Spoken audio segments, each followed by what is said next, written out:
Jorge, you're from Colombia, and I remember once reading something from Garcia Marquez, who said, who was referring when he was growing up in his 20s, in the mid-40s, late 40s, he was reading translations from the English Faulkner, for instance, published by Editorial Sur, an Argentine printing house.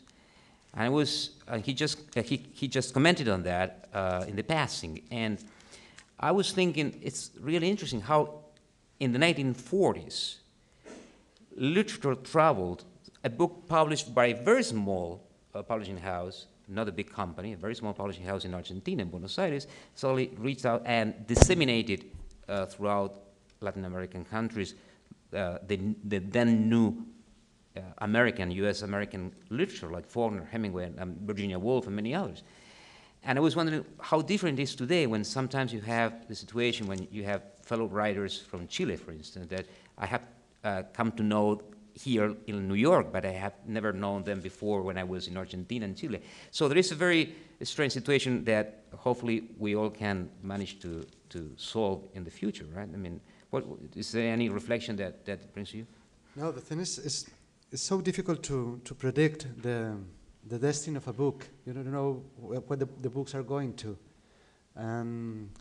I think that still the best way to promote a book is mouth to mouth. And it has happened since Garcia Marquez, since in the 40s, up to now. Obviously, there are more facilities now for exchanging books, exchanging information, and basically because we are published by major publishing houses.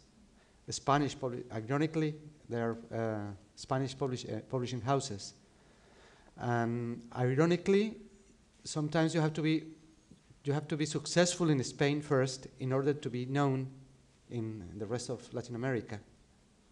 But the market is concentrated in Europe, in Spain, so it's something that must happen. And it's interesting to me also that despite the fact that you haven't, or you lived here shortly in the past, that wasn't clear to me. Couple of months. Couple of months. So basically you didn't live here in the United States. No. And yet you capture something of what first of all, we have a large Colombian community. I hope, I'm sure that many Colombians here tonight in the audience, and I thank the Colombian consulate to help us disseminate this event. But it's very interesting to me how, without having actually lived in New York, you captured something in Paraíso Travel and about what is the harshness of New York, and it's been transmitted also into a film.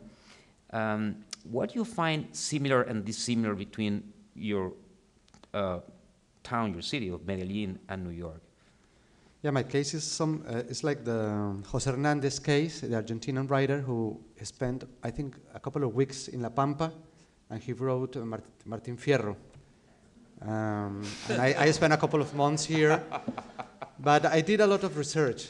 I mean, basically, I came here to do research, to talk to people, and I believe that observation is very important in writing, and I also believe that there is a segment in writing that belongs to imagination, and that's, I mean, it's valid when writing.